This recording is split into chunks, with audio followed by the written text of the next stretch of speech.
பாண்டிச்சேரிக்கு trip plan பண்றீங்களா? உங்க பாண்டிச்சேரியில ஃப்ரெண்ட்ஸ் அண்ட் ஃபேமிலியோட வந்து ஸ்டே பண்றதுக்கு ஒரு சேஃபான பிளேஸ் தான் நம்ம யாஷ் வில்லா. குரூப் ஸ்டே, கப்பல் ஸ்டேக்கு ஏத்த மாதிரி இருக்க இந்த 3 BHK வில்லால இருக்க எல்லா ரூம்லயும் ஏசி, டிவி, அட்டாச்ட் பாத்ரூம்னு ஃபுல்லி ஃபர்னிஷ் ஆகி ரொம்ப நீட்டா மெயின்டைன் பண்ணிட்டு இருக்காங்க. தேவைப்பட்டா சமைச்சுக்க கிச்சன்ல எல்லா யூட்டன்சில்ஸும் இருக்கு.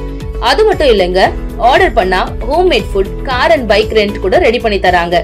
வாக்கபிள் டிஸ்டன்ஸ்ல veg and nonveg hotel, KFC chicken and சூப்பர் மார்க்கெட்ஸும் அவைலபிளா இருக்கு. கார் பார்க்கிங்கோட இருக்க நம்ம யாஷ் வில்லா பாண்டிச்சேரியோட சென்டர்ல இருக்கிறதுனால இங்க இருந்து 5 கிலோமீட்டர்ஸ்ல எல்லா டூரிஸ்ட் அட்ராக்ஷன்ஸையும் ஈஸியா ரீச் பண்ணிடலாம். இன்னும் எங்க வெயிட் பண்ணிட்டு இருக்கீங்க? உங்க ஸ்டேக்கு 9952421750 இந்த நம்பருக்கு கால் பண்ணுங்க. உங்க ஸ்டேவை கன்ஃபார்ம் பண்ணிக்கோங்க.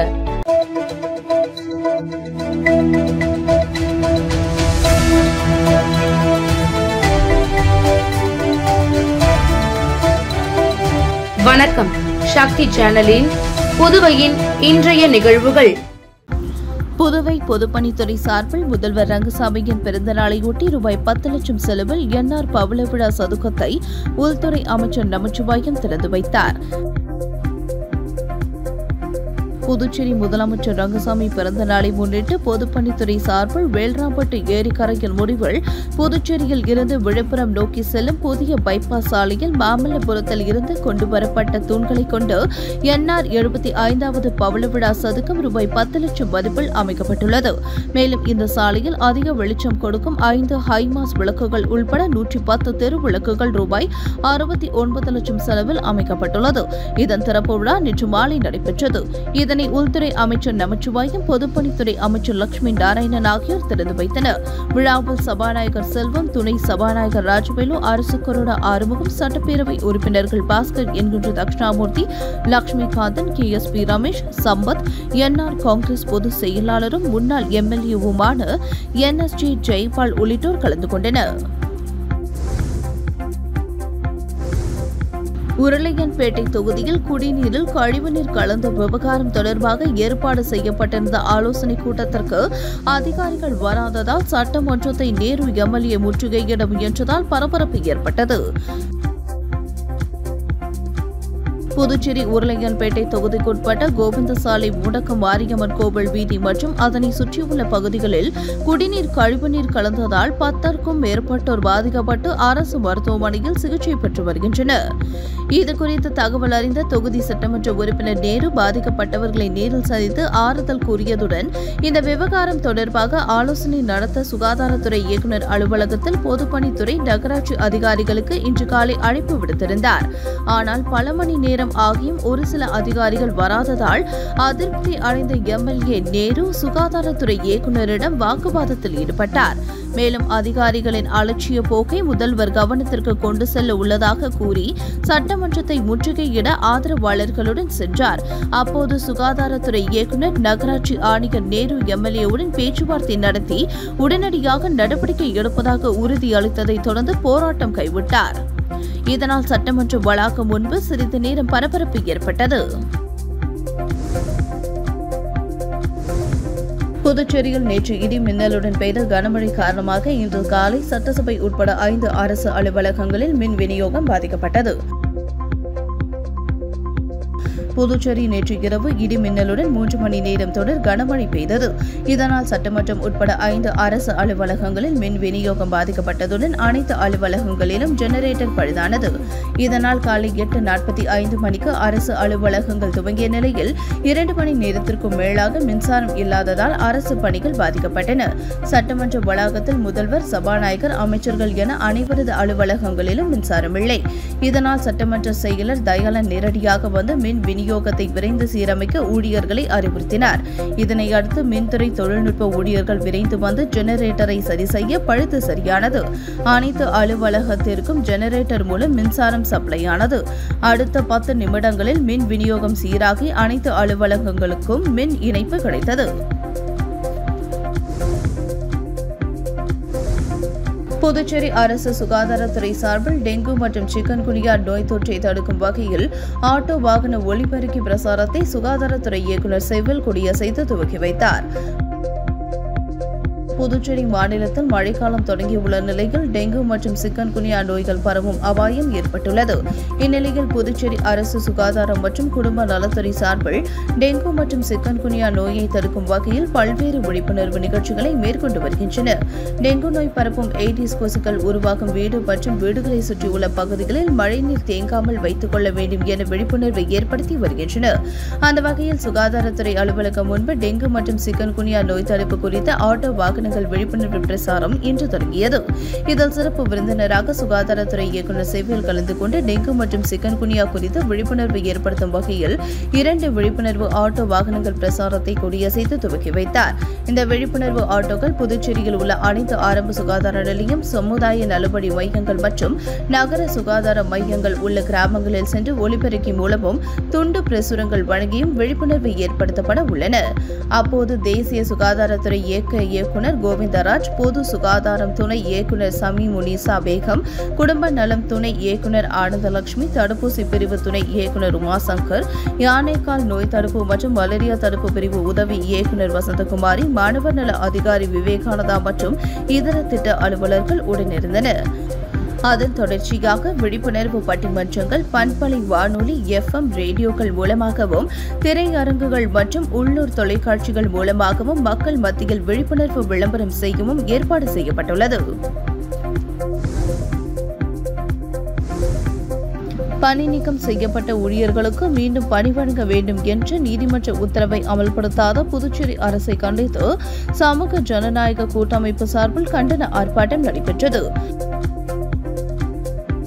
புதுச்சேரி ஆதி திராவிடர் நலம் மற்றும் பழங்குடியினர் மேம்பாட்டு வரைநிலை கழகத்தில் பணி நீக்கம் செய்யப்பட்ட 21 தலித் ஊழியர்களை மீண்டும் பணியில் அமர்த்திட உத்தரவிட்ட உயர் நீதிமன்ற தீர்ப்பை அமல்படுத்தாத புதுச்சேரி அரசை கண்டித்து சமூக ஜனநாயக கூட்டமைப்பு சார்பில் கண்டன ஆர்ப்பாட்டம் நடைபெற்றது. சமூக ஜனநாயக கூட்டமைப்பு தலைவர் பாரதிதாசன் தலைமையில் அண்ணா சிலை அருகே நடைபெற்ற கண்டன ஆர்ப்பாட்டத்தில் பணி நீக்கம் செய்யப்பட்ட 21 ஊழியர்கள் உள்ளிட்ட பல்வேறு சமூக அமைப்பினர் கலந்து கொண்டு கோரிக்கைகளை வலியுறுத்தி கண்டன கோஷங்களை எழுப்பினார்கள். புதுச்சேரியில் கடந்த ஆண்டை காட்டிலும் இந்த ஆண்டு 53% டெங்கு நோய் தாக்கம் குறைந்துள்ளதாகவும், மழைக்காலம் தொடங்க உள்ளதால் நோய் தொற்று அதிகரிக்க வாய்ப்புள்ளது. எனவே மருத்துவமனைகளில் படுக்கை வசதி மற்றும் அனைத்து வகையான மருத்துவ வசதிகளும் தயார் நிலையில் உள்ளதாக சுகாதாரத்துறை இயக்குநர் சேவையில் தெரிவித்துள்ளார். புதுச்சேரியில் செய்தியாளர்களிடம் பேசிய சுகாதாரத்துறை இயக்குநர் செவ்வேல், புதுச்சேரியில் மழைக்காலம் தொடங்கியுள்ளதால் டெங்கு மற்றும் சிக்கன்குனியா நோய்களை தடுப்பது குறித்து ஆட்டோ வாகன பிரசாரத்தை இன்று துவக்கி வைத்துள்ளதாகவும், புதுச்சேரியில் கடந்த ஆண்டை காட்டிலும் இந்த ஆண்டு 53% டெங்கு நோய் குறைந்துள்ளதாகவும், மழைக்காலம் தொடங்க உள்ளதால் டெங்கு நோய் அதிகரிக்க வாய்ப்புள்ளதாகவும், அதற்கான அனைத்து படுக்கை வசதி மற்றும் மருத்துவ உதவிகள் தயார் நிலையில் இருப்பதாக தெரிவித்தார். மேலும் டெங்கு மற்றும் சிக்கன்குனியா போன்ற நோயில் இருந்து மக்கள் தங்களை பாதுகாத்துக் கொள்ள வேண்டும் என்றால் தண்ணீரை கொதிக்க வைத்து குடிக்க வேண்டும், கெட்டுப்போன உணவுகளை உண்ணாமல் சத்துள்ள உணவுகளை உண்ண வேண்டும், வீடுகளிலும் வீட்டின் அருகிலும் தண்ணீர் தேங்காமல் பார்த்துக் கொள்ள வேண்டும் என கூறினார். பேட்டி சேவில் இயக்குநர் சுகாதாரத்துறை.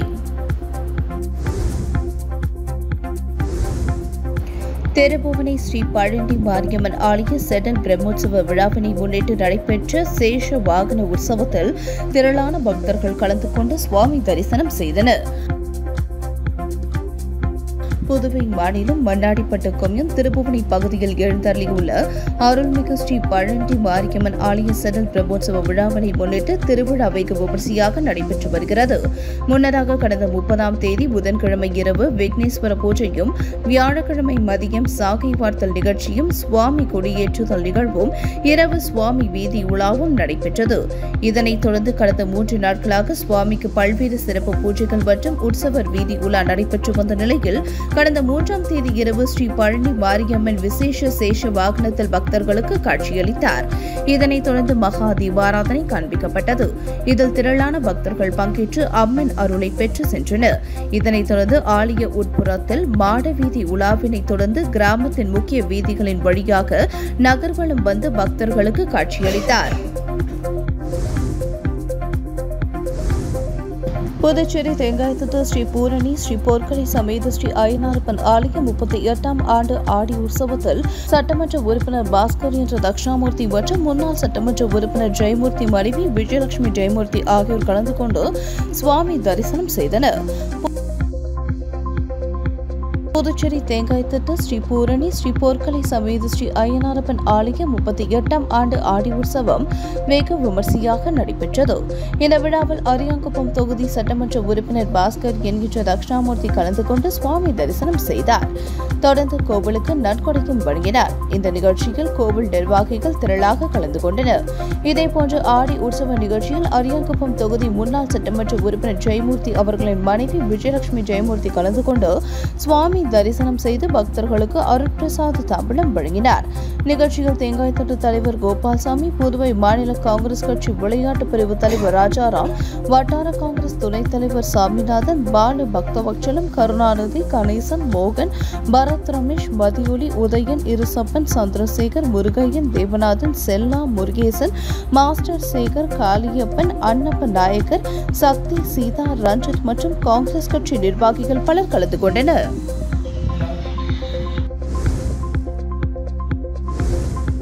புதுச்சேரி முதலமைச்சர் ரங்கசாமி பிறந்தநாளை முன்னிட்டு நடுக்கடலில் பிறந்தநாள் வாழ்த்து பேனர் வைத்து என்ஆர் காங்கிரசார் அசத்தினர். புதுச்சேரி முதலமைச்சர் ரங்கசாமி பிறந்தநாளை முன்னிட்டு கடலில் நடுவே கப்பலில் வைத்து வாழ்த்து பேனர் வைக்கப்பட்டது வியப்பை ஏற்படுத்தியது. இந்த வித்தியாசமான முயற்சியை காலாப்பட்டு தொகுதியைச் சேர்ந்த இளைஞர்கள் சக்கரவர்த்தி, லெனின், சாண்டிலியன், கர்ணா, ராஜன் மற்றும் ராம் ஆகியோர் ஒருங்கிணைத்தனர். இதில் முதல்வருக்கு தனது உணர்வு பூர்வமான மரியாதையை வெளிப்படுத்தும் விதமாக பிறந்தநாள் வாழ்த்துக்களை கடல் மூலமாக பேனர் வைத்து தெரிவித்தனர். நடுக்கடலில் முதல்வர் பிறந்தநாள் வாழ்த்துக்கள் தெரிவித்த இந்த காணொலி சமூக வலைதளங்களில் வைரலாக வருகிறது. விநாயகம்பட்டு கிராமத்தில் அமைந்துள்ள ஸ்ரீ அய்யனாரப்பன் ஆலயத்தில் ஆடி மாத திருவிழா பொங்கல் வைத்து கிடாவட்டி விருந்து வைத்து பொதுமக்கள் சிறப்பாக வழிபட்டனர். புதுச்சேரி மாநிலம் திருபுவனை தொகுதிக்குட்பட்ட விநாயகம்பட்டு கிராமத்தில் அமைந்துள்ள ஸ்ரீ அய்யனாரப்பன் ஆலயத்தில் ஆடி மாத திருவிழாவை முன்னிட்டு விநாயகம்பட்டு ஊர் பொதுமக்கள் பொங்கல் வைத்து வழிபட்டனர். முன்னதாக ஊர் பொதுமக்கள் சார்பில் ஸ்ரீ அய்யனாரப்பன் சுவாமிக்கு நேர்த்திக்கடன் செலுத்தும் வகையில் ஆடு வெட்டி சுமார் 500க்கும் மேற்பட்ட பொதுமக்களுக்கு கிடா விருந்து வழங்கப்பட்டது. அதனைத் தொடர்ந்து பல்வேறு பூஜைகளுக்கு பிறகு தீபாராதனை காண்பிக்கப்பட்டு அனைவருக்கும் பிரசாதம் வழங்கப்பட்டது. மேலும் ஸ்ரீ அய்யனாரப்பன் சுவாமிக்கு மின் விளக்குகளால் அலங்கரிக்கப்பட்டு சுவாமி இரவு வீதி உலா நடைபெற்றதில் பொதுமக்கள் தீபாராதனை காண்பித்து வழிபட்டனர். மேலும் இவ்விழாவிற்கான ஏற்பாடுகளை விநாயகம்பட்டு ஊர் பொதுமக்கள் ஒன்றிணைந்து சிறப்பாக செய்திருந்தனர்.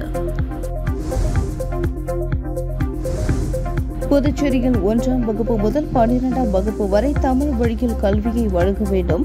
அரசு அலுவலகங்களில் தாய்மொழியை அலுவல் மொழியாக பயன்படுத்த வேண்டும் என தமிழ் உரிமை இயக்கம் சார்பில் துணைநிலை ஆளுநரிடம் மனு அளிக்கப்பட்டது.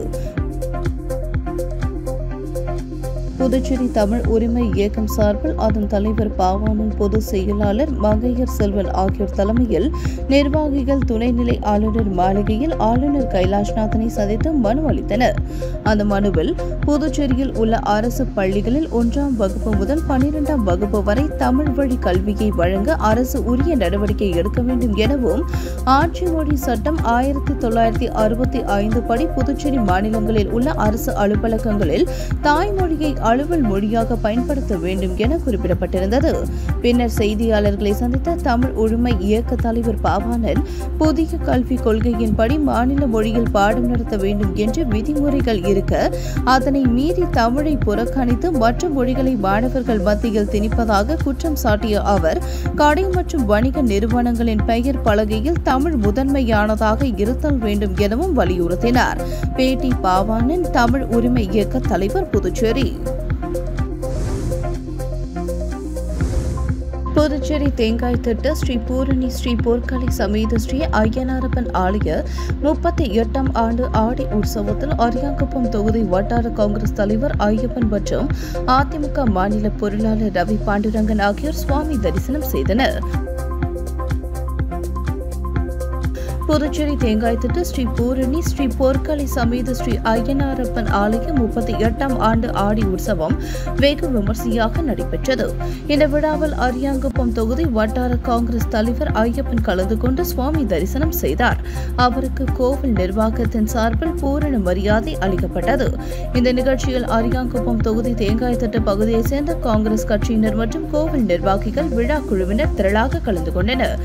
இதேபோன்று ஆடி உற்சவ நிகழ்ச்சியில் புதுச்சேரி அதிமுக மாநில பொருளாளர் ரவி பாண்டரங்கன் கலந்து கொண்டு சுவாமி தரிசனம் செய்து பக்தர்களுக்கு அருட்பிரசாத தாம்பூலம் வழங்கினார். கோவில் நிர்வாகத்தின் சார்பில் ரவி பாண்டரங்கனுக்கு சிறப்பு மரியாதை அளிக்கப்பட்டது. நிகழ்ச்சியில் அரியாங்குப்பம் தொகுதியை சார்ந்த தேங்காய் திட்டு பகுதி அதிமுக நிர்வாகிகள் மற்றும் கோவில் நிர்வாகிகள், ஊர் பொதுமக்கள் என அனைவரும் திரளாக கலந்து கொண்டனர். உங்கள் சக்தி சேனலின் புதுவையின் அன்றாட நிகழ்வுகளை உடனுக்குடன் தெரிந்து கொள்ள சக்தி சேனல் புதுச்சேரி யூடியூப் சேனலை சப்ஸ்கிரைப் செய்து கொள்ளுங்கள். மறக்காமல் பெல் பட்டனையும் கிளிக் பண்ணுங்க, ஷேர் பண்ணுங்க, லைக் பண்ணுங்க. உங்கள் சக்தி சேனல்.